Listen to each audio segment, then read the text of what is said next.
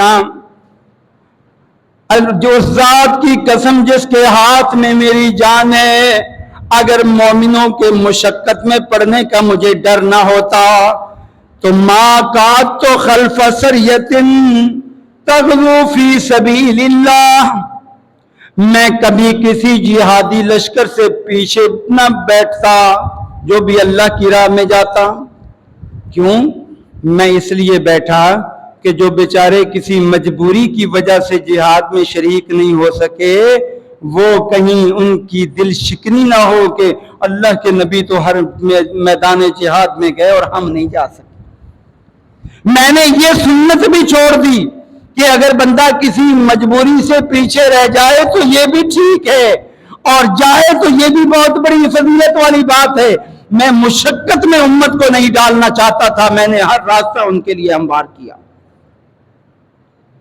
اتنے راستے ہموار کیے۔ یہ صحیح مسلم کی روایت ہے 1876۔ اور اللہ کے پیغمبر کے پاس جب چوائس آتی کہ ان دو کاموں میں سے یہ کام آپ کرنا چاہیں تو کریں، تو اللہ کے پیغمبر کون سے کام کا انتخاب کرتے؟ جو آسان ہوتا، جو آسان ہوتا، اس لیے کہ جہاں اللہ تعالیٰ جو ہے چوائس دیتا وہاں دونوں کا اجر برابر ہوتا، اور چوائس پر اللہ آسانی پر زیادہ خوش ہوتا ہے۔ حدیث مبارکہ میں آتا ہے، عائشہ رضی اللہ عنہ فرماتی ہیں، ما خیر رسول اللہ صلی اللہ علیہ وسلم بین امرین، اللہ کے نبی کو جب دو کاموں میں سے کسی ایک کام کے انتخاب کرنے کا اختیار دیا گیا، احدہما ایسر، ان میں سے ایک آسان ہے اور دوسرا مشکل ہے، الا اختار ایسرہما ما لم یکن اسمن، آپ نے ہمیشہ آسان کا انتخاب کیا اگر ان میں گناہ نہیں ہے، گناہ کا پہلو نہیں ہے تو آسانی کا انتخاب کیا۔ کیوں؟ اس لیے کہ لقد کان لکم فی رسول اللہ اسوۃ حسنہ، اللہ کے نبی کی ہر عادات دین بننی تھی۔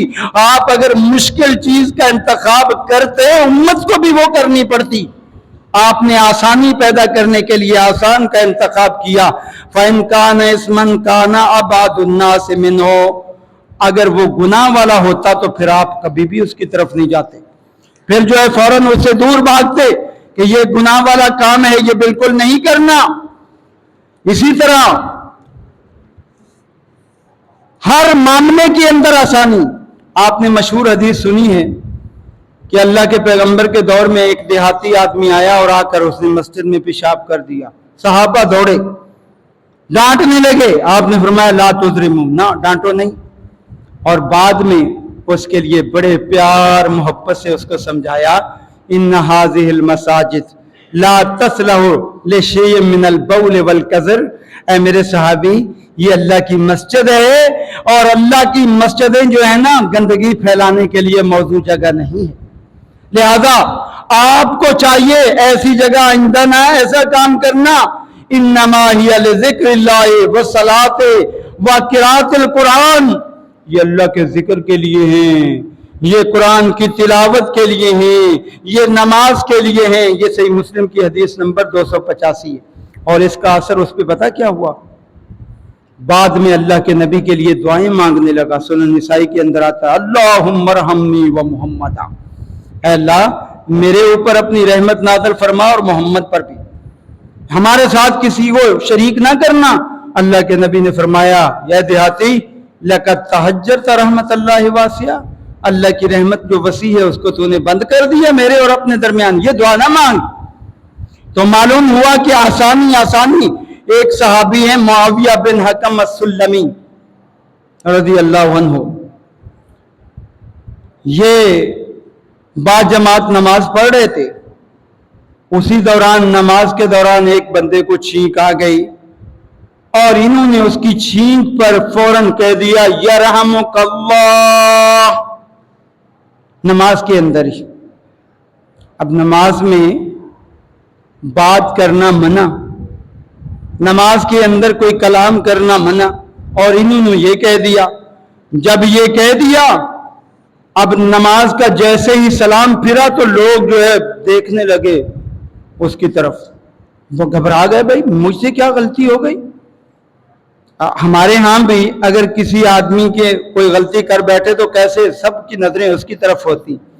اب یہ گھبرا گئے، پریشان ہو گئے۔ محبوب کبریا نے جب دیکھا لوگ اس کو دیکھ رہے ہیں، اس کو اپنے پاس بلا لیا، اور بلانے کے بعد اللہ کے محبوب پیغمبر نے فرمایا ان هذه الصلاۃ لا يصلح فيها شيء من كلام الناس، اے معاویہ تمہیں پتہ نہیں، ہم نماز پڑھ رہے تھے اور نماز کی حالت میں کوئی بات نہیں کر سکتے، کوئی کلام نہیں کر سکتے، تم نے یہ کلام جو کیا یہ ٹھیک نہیں۔ انما هو التسبیح والتکبیر وقراءۃ القرآن، نماز کے اندر سبحان اللہ ہے، نماز کے اندر اللہ اکبر ہے، نماز کے اندر قرآن کی تلاوت ہے، لہذا یہی ہوگا۔ اس کا اثر اس صحابی پر اتنا زیادہ ہوا، یہ بعد میں جب حدیث بیان کیا کرتے تھے فوراً کہتے ما رأیت معلما قبلہ ولا بعدا، میں نے بہت سارے اساتذہ کو دیکھا، بہت سارے واعظین کو دیکھا، بہت سارے علماء کو دیکھا، لیکن میں نے اللہ کے نبی جیسا استاد کبھی نہیں دیکھا۔ کتنے بہترین انداز میں اللہ کے نبی نے مجھے یہ بات سمجھائی، احسن تعلیم منہ، آپ سے بڑھ کر بہترین تعلیم دینے والا میں نے کوئی نہیں دیکھا، آپ سے بہترین تعلیم دینے والا کوئی نہیں دیکھا۔ فواللہ ما قہرنی ولا شتمنی، اللہ کی قسم اللہ کے نبی نے نہ مجھے ڈانٹا نہ مجھے برا بلا کہا، بلکہ پیار سے سمجھا دیا۔ یہ رحمت للعالمین تھے نا، اگر کوئی اور ہوتا تو ڈانٹ ڈپٹ کے پھر کہتا یہ کام ایسے، یہ ہے رحمت للعالمین۔ یہ حدیث نمبر 537 صحیح مسلم کی. اور اس کے علاوہ بھی حدیث میں آتا ہے کہ ایک مرتبہ اللہ کے نبی خطبہ ارشاد فرما رہے تھے. اس دوران کیا دیکھا؟ ایک آدمی کے اوپر لوگوں نے سایہ کر رکھا ہے، بوڑھا آدمی ہے، سایہ کیا ہوا ہے، اور وہ اس کو زبردستی جو ہے وہ پیدل چلا رہے ہیں. اللہ کے نبی نے صحابہ سے پوچھا، ان سے معلوم کرو کیا معاملہ ہے، کیا ماجرا ہے. یہ بوڑھا آدمی جو چل بھی نہیں سکتا، اس کو چلا بھی رہے ہیں، دھوپ کی وجہ سے سایہ بھی کیا ہوا ہے، کیا وجہ ہے؟ ان سے ذرا پوچھو تو صحیح. تو جب پوچھا کہ جواب ملا، ابو اسرائیل، یہ بندہ ابو اسرائیل ہے، اس کا نام ابو اسرائیل ہے. اور کیا وجہ ہے؟ فرمایا نظر یقوما، اس نے یہ نظر مانگی تھی یہ کھڑا رہے گا، ولا یقعد، یہ بیٹھے گا نہیں، ولا یستظل، یہ سائے کے نیچے نہیں آئے گا، ولا یتکلم، یہ جو ہے کلام بھی نہیں کرے گا، ویصوم، روزہ بھی رکھے گا. یعنی یہ اس حالت کے اندر سفر کرے گا. اللہ کے نبی نے جب یہ سنا فوراً کہنے لگے مرہو فلیتکلم، اس کو کہہ دو، اگرچہ اس نے نظر مانی ہے پھر بھی اس کو کہہ دو. لوگوں سے بات بھی کر سکتا ہے، اپنی بارے بتا سکتا ہے، مجھے یہ مسئلہ ہے، یہ تکلیف ہے، یہ مسئلہ ہے، یہ بات کرے لوگوں سے. وَلْيَسْتَظِلَّ، سائے کے نیچے بھی آ جائے، وَلْيَقْعُدْ، بیٹھ بھی جائے، وَلْيُتِمَّ صَوْمَهُ، اور روزہ بھی رکھے. مطلب یہ ہے کہ سارے کام کرے. ایسی نظر جس میں بندے کا اپنا اختیار نہیں ہوتا، طاقت سے بڑھ کر اپنے اوپر جو ذمہ داری ڈالی جاتی ہے، یہ میرے دین کے اندر نہیں. ایسے آج کل بھی لوگ جو ہے نظر مان لیتے ہیں، ایسی فضول قسم کی ایسی نظر پوری کرنے کی کوئی اجازت نہیں ہے. یہ صحیح بخاری 6704 حدیث ہے. اور اسی طرح انس رضی اللہ عنہ کی ایک روایت ہے، رَأَى شَيْخًا يُحَادَ بَيْنَ ابْنَيْهِ، آپ نے ایک آدمی کو دیکھا جو اپنے دو بیٹوں کے درمیان میں زبردستی اس کو چلایا جا رہا ہے. بوڑھا آدمی ہے، ایک بیٹا دائیں طرف ہے، ایک بائیں طرف ہے، اس کو جو ہے وہ زبردستی چلا کر لے جا رہے ہیں دھوپ میں. قال ما بال هذا، آپ نے پوچھا اس کا کیا ماجرا ہے، کیا معاملہ ہے، بتاؤ. صحابہ کرام نے بتایا کہ جی نظر یمشیا، اس نے نظر مانی کہ یہ جو ہے پیدل چلے گا. اللہ کے محبوب پیغمبر نے جب یہ سنا فرمایا ان اللہ ان تعذیب ھذا نفسہ لغنی، اللہ اس بندے کو تکلیف میں مبتلا کرنے سے بے پرواہ ہے. اللہ کو ایسی نظر کی کوئی ضرورت نہیں. یہ اپنے آپ کو جو مشقت میں ڈال رہا ہے، اللہ کو اس کی مشقت کی کوئی ضرورت نہیں. یہ عذاب میں ڈال رہا ہے، پریشانی میں. ایک تو بوڑھا ہے، دوسرے نمبر پر گرمی ہے، تیسرے نمبر پر پیدل جو ہے زبردستی چلایا جا رہا ہے. لہذا اللہ تعالی، اللہ کے نبی نے یہ بھی فرمایا فَإِنَّ اللَّهَ غَنِيٌّ عَنْكَ وَعَنْ نَظْرِكَ، اللہ تجھ سے بھی بے پرواہ ہے، تیری نظر سے بھی بے پرواہ ہے. اللہ کو ایسی نظر کی کوئی ضرورت نہیں. یہ صحیح مسلم کی 1643 روایت. تو معلوم ہوا اللہ کے نبی رحمت للعالمین تھے، ہر مشقت کو ختم کیا. عبداللہ بن قیس رضی اللہ تعالیٰ عنہ فرماتے ہیں، ایک مرتبہ رحمت اللہ علیہ فرماتے ہیں، یہ تابعی ہیں، اور عائشہ رضی اللہ عنہ کے پاس آئے، آ کر کے سوالات کرنے لگے. 3 سوال کیے اور ان کے جوابات عائشہ رضی اللہ عنہ نے جو دیے وہ بڑے ہمارے لیے قابل غور ہیں. سوال کیا کیے؟ سب سے پہلا سوال، کیف کان یوتر من اول اللیل ام من آخرہ، اے ام المومنین عائشہ رضی اللہ عنہ بتائیے اللہ کے نبی وطر کس وقت پڑھا کرتے تھے، رات کے پہلے حصے میں یا رات کے آخری حصے میں؟ آپ مجھے یہ مسئلہ بتائیے۔ صدیقہ کائنات نے فرمایا کل ذالک قد کان یصنع، اللہ کے محبوب پیغمبر ہر وقت جو ہے وہ پڑھ لیا کرتے تھے، رات کے کسی حصے میں بھی، اول حصے میں بھی پڑھ لیا کرتے تھے، درمیان میں بھی پڑھ لیا کرتے تھے، آخر میں بھی پڑھ لیا کرتے تھے۔ معلوم یہ ہوا کہ اگر عشاء کی نماز کے ساتھ کوئی وتر پڑھنا چاہے تب بھی پڑھ لے، اگر وہ آدھی رات کے وقت اٹھ جاتا ہے اس وقت پڑھنا چاہے تب بھی پڑھ لے، اور اگر وہ تہجد کی نماز کے لیے اٹھا ہے فجر سے چند منٹ پہلے وہ پڑھنا چاہے پڑھ لے، ہر وقت جس وقت بھی وہ پڑھے گا اس کے وتر ہو جائیں گے۔ یاد رکھیے وتر کا جو اول وقت ہے نا، جو افضل وقت ہے وہ تہجد کا آخری، تہجد کی آخر میں اللہ کے نبی نے فرمایا تمہاری آخری نماز وتر ہونی چاہیے، سب سے افضل وقت وہ ہے۔ لیکن بندے کو اگر خدشہ ہے کہ میں اٹھ نہیں پاؤں گا تو پہلے ہی پڑھ لے، اور اگر یقین ہے کہ اٹھ پاؤں گا تو بعد میں پڑھنا افضل ہے۔ تو عائشہ رضی اللہ عنہا کے جواب سے بڑی تسلی ملی کہ اللہ کے نبی نے سارے معاملات ہمارے لیے آسان کر دیے، جس وقت بھی ہمیں موقع ملے پڑھ لیں۔ دوسرا سوال، کیف کان قراتہ، اللہ کے نبی قرآن کی تلاوت کیسے کیا کرتے تھے؟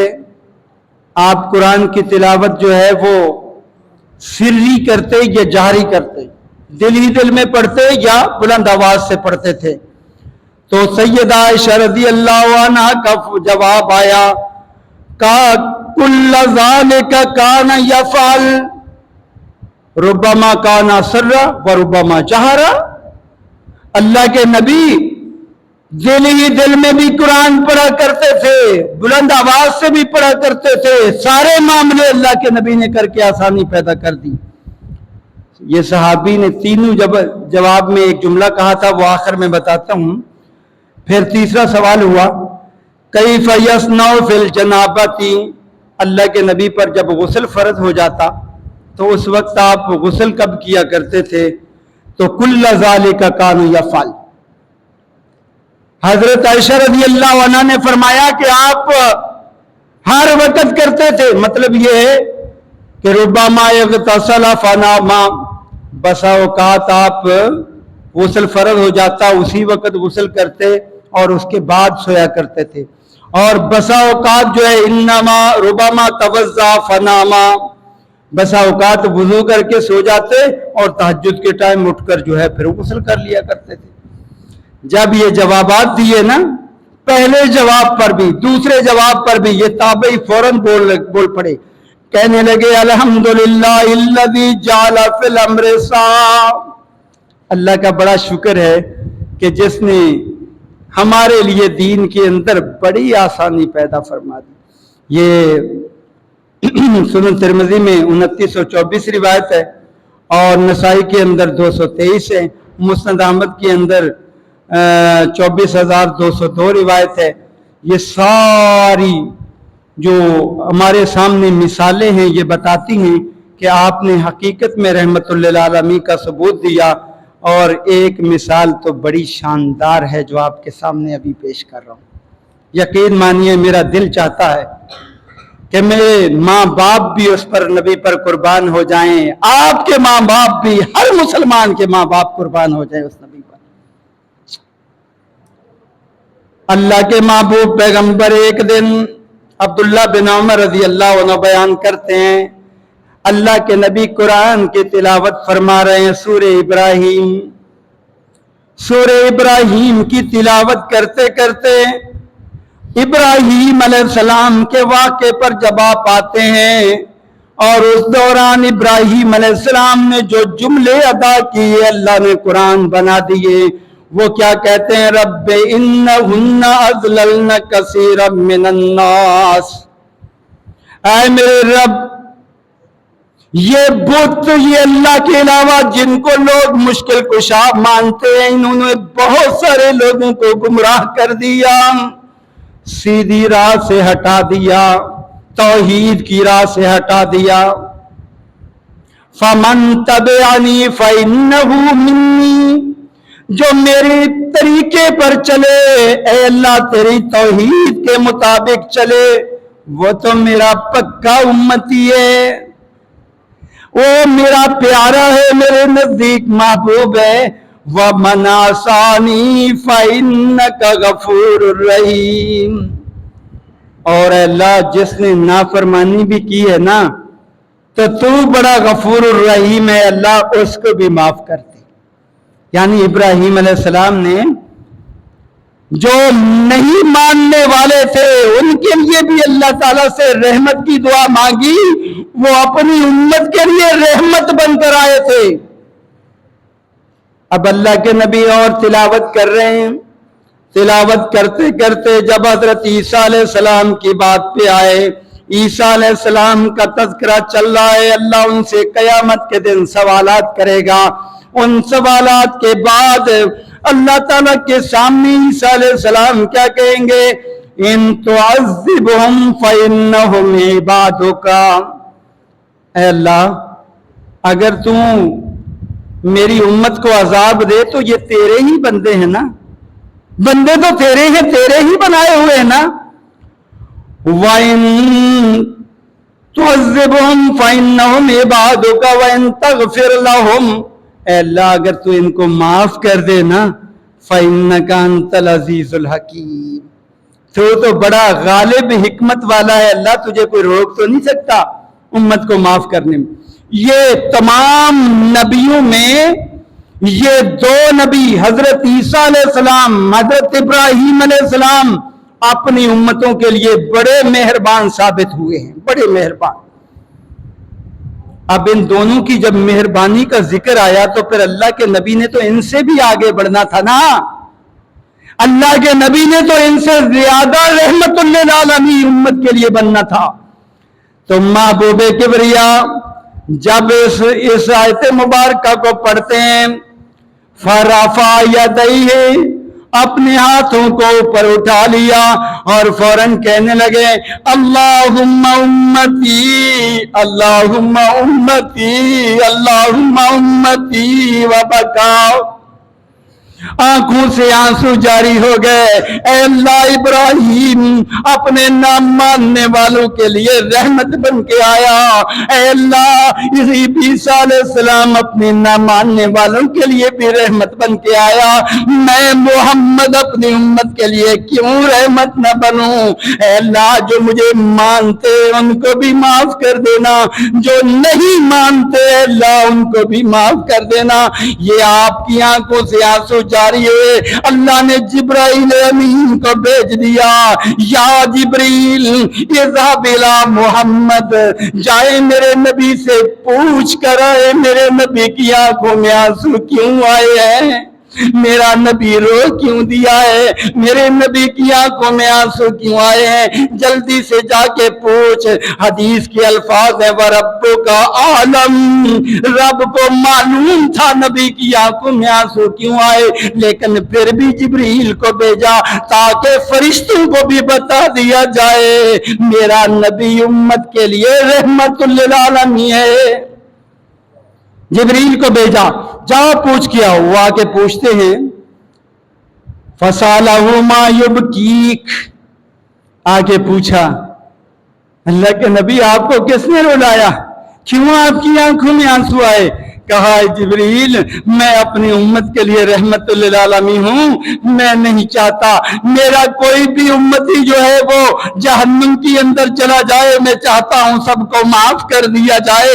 جب یہ کہا تو جبریل نے جا کے اللہ کو بتایا، اللہ نے فوراً کہا جبریل جائیے میرے نبی کو بتائیے اِنَّا سَنُرْضِيكَ فِي أُمَّتِكَ،